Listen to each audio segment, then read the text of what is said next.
दोस्तों, जिसका इंतजार आप सबको बहुत बेसब्री से था, हाजिर हूं आपके सामने मिक्सचर एलिगेशन का नेक्स्ट पार्ट लेकर। मेरे प्यारे साथियों, आपको याद ही होगा ये क्वेश्चन जो आपकी स्क्रीन पर है, इसी तरह का क्वेश्चन मिक्सचर एलिगेशन के फर्स्ट पार्ट में करवाया था मैंने आपको, और आपसे वादा किया था कि इसका एक सीक्रेट नेक्स्ट पार्ट में जरूर बताऊंगा। और जिन साथियों ने फर्स्ट पार्ट नहीं देखा, उनसे निवेदन है कि उसे भी जरूर देख लें। अब आप यहां देखिए, क्वेश्चन में दिया गया है कि एक बर्तन में 4 भाग पानी का है और 7 भाग किसी सिरप का। अब बर्तन से कितना मिक्सचर निकालकर उतना ही पानी डाल दिया जाए जिससे पानी और सिरप की मात्रा एक दूसरे के इक्वल, यानी आधा पानी और आधा सिरप हो जाए बर्तन में। दोस्तों, याद होगा आपको, मैंने बताया था कि इस तरह के क्वेश्चन में जो भी ज्यादा वाला पार्ट होता है, जैसे यहां 7 दिया गया है, तो जो भी आपका करेक्ट आंसर होगा उसके डिनोमिनेटर में हमेशा ही ज्यादा वाली वैल्यू का मल्टीपल जरूर होगा। और यहां देखिए, 3 ऑप्शन ऐसे हैं जिनमें 7 डिनोमिनेटर में है या मल्टीपल है। अब इन तीनों में से कौन सा करेक्ट आंसर है, उसके लिए यहां बहुत ध्यान से देखिए। ये जो 2 भाग दिए गए हैं क्वेश्चन में, 4 वाटर का और 7 सिरप का, अब जो भी हमारा करेक्ट आंसर होगा उसका न्यूमरेटर यानी ऊपर वाली वैल्यू हमेशा ही इन दोनों के डिफरेंस का मल्टीपल ही होगी। जैसे यहां 7 में से 4 गया तो 3 आया, यानी हमारे करेक्ट आंसर में न्यूमरेटर 3 जरूर छुपा है, और ये यहां 3/14 ही है जो हमारा करेक्ट आंसर हुआ। और दोस्तों, ये तो कुछ भी नहीं, आज इस वीडियो में आपको हमेशा की तरह ऐसी एक्सपर्ट ट्रिक्स और टिप्स सीखने को मिलेंगी मिक्सचर एलिगेशन की, जो आपने ना कभी सुनी होगी और ना कभी देखी होगी, जिनको सीखने के बाद आप पलक झपकते ही आंसर निकाल पाएंगे। हेलो फ्रेंड्स, आप में से जो लोग मुझे नहीं जानते, मेरा नाम नीरो है। मैं काफ़ी सालों से गवर्नमेंट कॉम्पिटिटिव एग्जाम्स की प्रिपरेशन करवा रहा हूं। मेरे स्टूडेंट्स इनकम टैक्स डिपार्टमेंट जैसे काफ़ी गवर्नमेंट डिपार्टमेंट्स में पोस्टेड हैं। अगर आप इस चैनल पे नए हैं तो ज़रूर सब्सक्राइब कीजिए और बेल आइकन को प्रेस कीजिए। तो चलिए शुरू करते हैं आज का सेशन। दोस्तों, ये जो क्वेश्चन आपकी स्क्रीन पर है, इसमें दिया है कि एक अलॉय यानी धातु में कॉपर और जिंक का रेशियो 5:3 है, और इसी तरह किसी दूसरे अलॉय में कॉपर और टिन का 8:5 है। अब पूछा गया है कि अगर दोनों अलॉयज यानी दोनों धातुओं को एक साथ पिघलाकर एक नया धातु तैयार किया जाए तो उसमें टिन कितना होगा।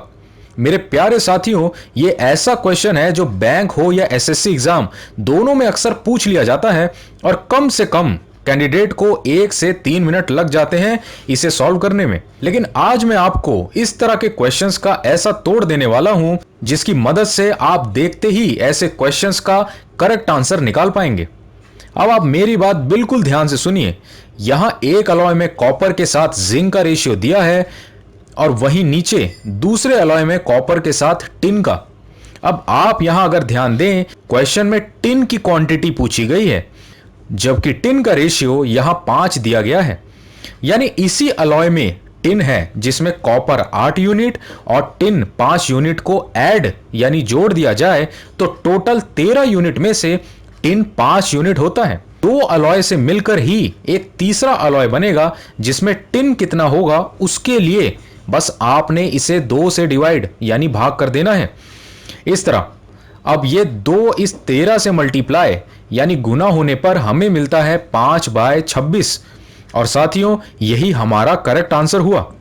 दोस्तों, ये जो अभी आपने सीखा ये इतनी बड़ी बात है कि आप खुद बिलीव नहीं कर पाएंगे कि इतनी जल्दी भी ऐसे क्वेश्चंस का आंसर निकाला जा सकता है। जरा ये क्वेश्चन देखिए जो आपकी स्क्रीन पर है, और आप सच सच बताइए कितना टाइम लेंगे इसे करने में। अब इसमें भी सेम लास्ट क्वेश्चन की तरह 2 अलॉयज यानी धातु दिए गए हैं, लेकिन अब इनमें 3 मेटल हैं। एक में जिंक, कॉपर और टिन, वहीं दूसरे में कॉपर, जिंक और लेड। जबकि यहां भी वही चीज है, दोनों को पिघलाकर एक नया अलॉय तैयार किया जाता है। उसमें अब लेड कितना है यह पूछा गया है। अब आपको जैसा मैंने बताया था बस उस अलॉय को देखना है जिसमें लेड है। यहां देखिए 3 यूनिट दिया गया है, मतलब ये पूरा अलॉय 5 + 4 + 3 12 यूनिट का है जिसमें 3 यूनिट लेड है। अब क्योंकि 2 अलॉय से मिलकर एक तीसरा अलॉय तैयार किया जा रहा है, इसलिए हम यहां 2 से डिवाइड यानी भाग कर रहे हैं। यहां हमें इन्हें सॉल्व करने पर मिलता है 1/8 और यही क्वांटिटी होगी लेड की तीसरे अलॉय में, यानी 1/8 ही हमारा करेक्ट आंसर भी है साथियों। मैं उम्मीद करता हूं अब इस तरह के क्वेश्चंस को आप देखते ही सॉल्व कर लेंगे। चलिए तो अब आप मिक्सचर एलिगेशन की नेक्स्ट टाइप देखिए। यह क्वेश्चन आपकी स्क्रीन पर है, यह भी आईबीपीएस पीओ मेंस में पूछा गया था। दोस्तों मिक्सचर एलिगेशन के फर्स्ट पार्ट में मैंने आपको सिखाया था कि जब भी क्वेश्चन में मिक्सचर सिर्फ एक बार ही निकाला जाए और उसकी जगह पानी या दूध डाला जाए तब कौन सी ट्रिक लगानी होती है। लेकिन अब ऐसे क्वेश्चंस देखिए जिसमें मिक्सचर को 2 या 2 से ज्यादा बार निकाला जाता है और उसकी जगह दूध या पानी डाल दिया जाता है कंटेनर में। जैसे इस क्वेश्चन में एक आदमी ने एक दूध के कंटेनर से 10 लीटर दूध चुराया और उसकी जगह उतना ही पानी मिला दिया और सेम ऐसा ही 2 बार और किया उसने, जिससे दूध और पानी का रेशियो कंटेनर में 3:4:3 रेशियो 1:6:9 हो जाता है। तो बताएं कि स्टार्टिंग में दूध था कितना कंटेनर में चोरी होने से पहले। दोस्तों इस तरह के क्वेश्चन में एक बहुत इंटरेस्टिंग बात होती है।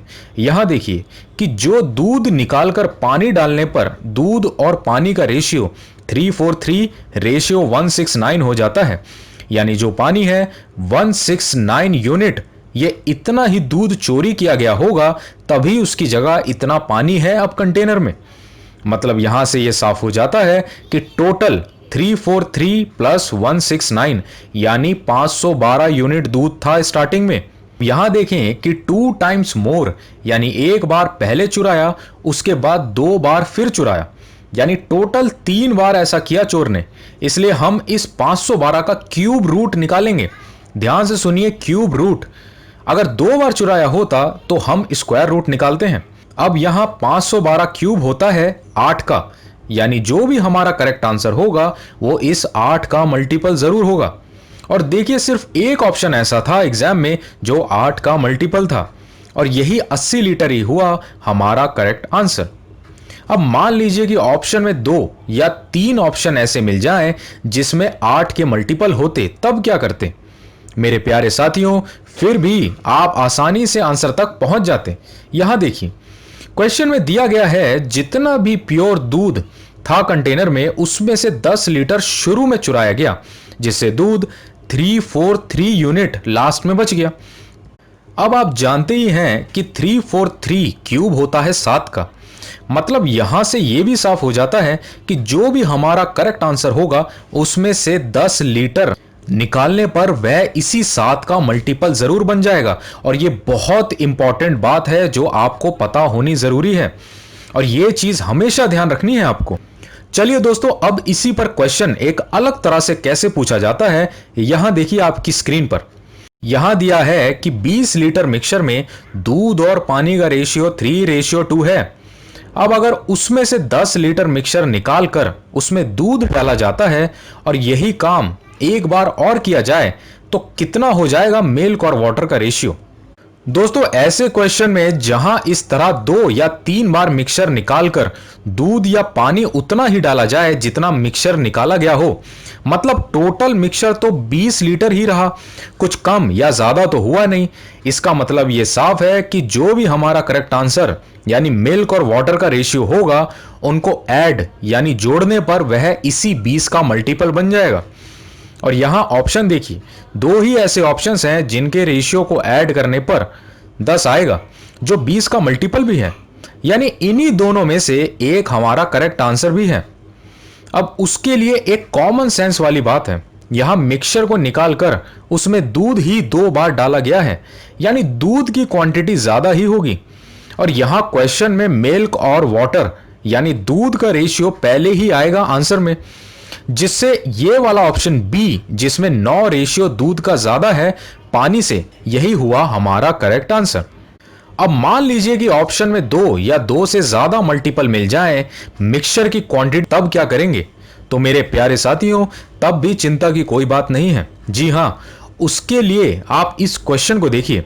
सेम क्वेश्चन है और इसमें 60 लीटर के मिक्सचर में दूध और पानी 3:2 में दिया है, जिसमें से 10 लीटर मिक्सचर निकाला जाता है और इस बार पानी डाला जाता है।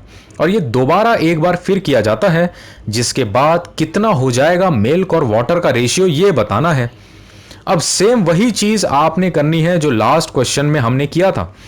टोटल मिक्सचर तो 60 लीटर का ही है, कुछ ज्यादा डाला नहीं गया और कुछ कम निकाला नहीं गया। मतलब हमारा जो भी करेक्ट आंसर होगा दूध और पानी के रेशियो को ऐड करने पर वो इस 60 का मल्टीपल बन जाएगा।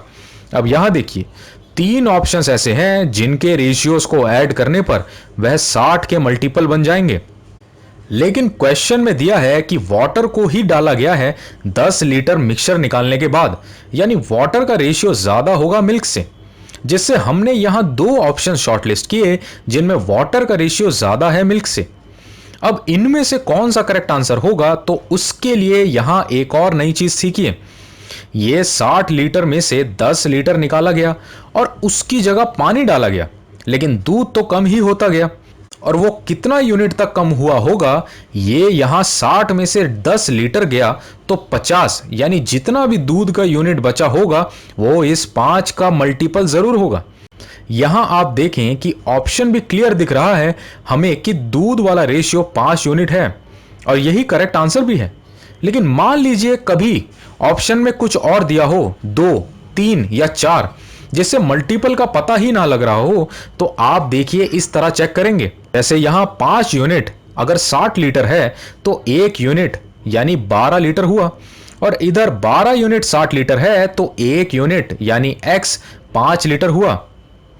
अब जब इतना आप कर लेंगे तो बस एक लास्ट काम और करना है कि दूध वाली यूनिट जैसे यहां 5 दी गई, इससे मल्टीप्लाई कर देने पर जो भी आपका करेक्ट आंसर होगा वो जरूर मल्टीपल बन जाएगा। मैं उम्मीद करता हूं दोस्तों आपको ये कॉन्सेप्ट जरूर समझ आया होगा। चलिए अब एक अलग तरह का टाइप देखिए। ये आपकी स्क्रीन पर क्वेश्चन देखिए, बैंक पीओ में पूछा गया था और आप लेंथ देखिए जरा इस क्वेश्चन की। दोस्तों अभी जितने हमने क्वेश्चंस किए उन सभी में एक ही क्वांटिटी मिक्सचर की निकाली जा रही थी और उतना ही पानी या दूध डाल दिया जाता था। लेकिन अब देखिए ऐसा क्वेश्चन जिसमें 10 लीटर के प्योर मिल्क में से पहले 3 लीटर दूध निकाला जाता है और उतना ही पानी डाल दिया जाता है, फिर 2 लीटर और फिर लास्ट में 1 लीटर निकाला जाता है और उतना ही पानी डाल दिया जाता है। तो अब यह बताना है कि लास्ट में पानी कितना बच जाएगा मिक्सचर में। दोस्तों ऐसे क्वेश्चंस इतना ज्यादा इरिटेट करते हैं एग्जाम में क्योंकि टाइम ज्यादा लग जाता है कैंडिडेट को इसे सॉल्व करने में। पर आप चिंता मत कीजिए, नीरो मैजिक कॉन्सेप्ट है आपके पास। आप बस यहां देखिए सेम कॉन्सेप्ट जो हमने लास्ट क्वेश्चन में किया। 10 लीटर दूध में से सबसे पहले 3 लीटर निकाल लिया जाता है, यानी यहां से हम यह समझ सकते हैं कि जो भी बचा हुआ मिल्क होगा मिक्सचर में वो इसी 7 का मल्टीपल जरूर होगा। लेकिन दोस्तों यहां क्वेश्चन में वाटर पूछा गया है, यानी ऑप्शंस में भी वाटर ही गिवन है, जबकि टोटल मिक्सचर 10 लीटर का है। अब आप मेरी बात बिल्कुल ध्यान से सुनिए। अगर 10 लीटर में से ये सारे ऑप्शन जो कि वाटर होंगे उनको माइनस किया जाए तो हमें मिल्क की क्वांटिटी पता चल जाएगी और जो भी हमारा करेक्ट आंसर होगा वो 7 का मल्टीपल जरूर होगा। और देखिए जब हमने ऐसा किया तो यहां मिला हमें 5.04 जो 7 का मल्टीपल है, यानी ऑप्शन सी 4.96 ही हमारा करेक्ट आंसर होगा। अब दोस्तों मान लीजिए कि ऐसा करने पर भी आपको 2 एक जैसे मल्टीपल मिल जाए, हालांकि कभी मिलेंगे नहीं लेकिन मिल गए, तब आपने कुछ नहीं करना। यहां देखिए क्वेश्चन में 10 लीटर में से 2 लीटर भी निकाला गया है और 1 लीटर भी, यानी जो कम हो रहा है यानी दूध, वो इस 8 और 9 का भी मल्टीपल जरूर होगा। और आपका जो करेक्ट आंसर है 5.04 वह 7, 8 और 9 तीनों का मल्टीपल है। दोस्तों मैं उम्मीद करता हूं आपको अब ऐसे क्वेश्चंस में कभी प्रॉब्लम नहीं आएगी। चलिए अब एक और टाइप देखिए आप। ये क्वेश्चन आपकी स्क्रीन पर 55 रुपए को 150 बच्चों में बांटा जाता है, जिसमें हर एक लड़की को 50 पैसे और हर एक लड़के को 25 पैसा दिया जाता है। तो बताएं टोटल गर्ल्स कितनी थी। आप यहां देखिए गर्ल पूछा गया है, यानी टोटल 150 बच्चे थे क्लास में। अगर हर एक ऑप्शन को हम 150 से माइनस कर दें तो हमें बॉयज कितने हैं ये भी पता चल जाएगा। और इसी तरह जब हमने सारे ऑप्शंस को 150 से माइनस किया, हमें टोटल बॉयज कितने हैं ये पता चल गया। और बस फिर हमने गर्ल्स को 50 पैसा और बॉयज को 25 पैसा से मल्टीप्लाई किया और यहां हमें मिला 55, और यही ऑप्शन बी हुआ हमारा करेक्ट आंसर। दोस्तों, ऐसे क्वेश्चंस को सिर्फ यूनिट डिजिट से भी आसानी से निकाला जा सकता है। आप इसी पर एक और क्वेश्चन देखिए, आपका डाउट और क्लियर हो जाएगा। यहां दिया गया है कि एक खेत में कुछ मुर्गियां हैं और कुछ घोड़े हैं, जबकि टोटल 96 सर हैं। अब सारे जानवर का तो सर एक ही होता है, यानी मुर्गी और घोड़े टोटल 96 हैं खेत में, जिसमें 280 फीट यानी टांगे हैं। अब हमसे घोड़ों की संख्या पूछा गया है। अब यहां हम सेम लास्ट क्वेश्चन की तरह करेंगे। सारे ऑप्शंस को 96 से माइनस करने पर हमें मुर्गियां कितनी हैं ये पता चल जाएंगी, और ऐसे ही हमने मुर्गियों की सिर्फ यूनिट डिजिट ही निकाली 96 से सारे ऑप्शंस को माइनस करके, ताकि हम टाइम को बचा सकें एग्जाम में। और फिर घोड़ों को 4 से और मुर्गियों को 2 से मल्टीप्लाई किया, क्योंकि घोड़ों की 4 टांगे होती है और मुर्गियों की 2। ऐड करने पर हमें यहां मिला 0, जो क्वेश्चन में भी गिवन था, यानी यही हुआ हमारा करेक्ट आंसर। तो दोस्तों, इसी के साथ पूरा होता है ये सेशन। बाकी के और भी क्वेश्चंस और धांसू कॉन्सेप्ट्स के साथ आपको मिलेंगे मिक्सचर एलिगेशन के नेक्स्ट पार्ट में। मैं आशा करता हूं हमेशा की तरह आज भी आपने कुछ नया सीखा होगा, जिससे आपको काफी फायदा मिलेगा। आप अपने व्यूज नीचे कमेंट्स में जरूर बताएं। अब हम मिलेंगे नेक्स्ट सेशन में एक और धमाकेदार वीडियो के साथ। तब तक के लिए जय हिंद।